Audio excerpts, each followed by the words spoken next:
Imagine if the earth could talk. Not with difficult words, but with trees growing, flowing rivers,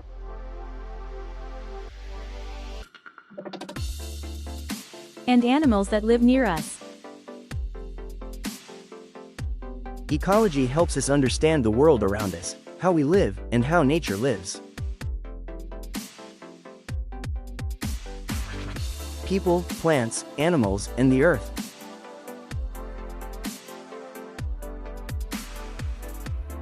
Everything is connected to the other. They function like a chain. Nothing is alone. Nature functions as a whole system. When man builds, when he plants, and when he uses the earth's resources,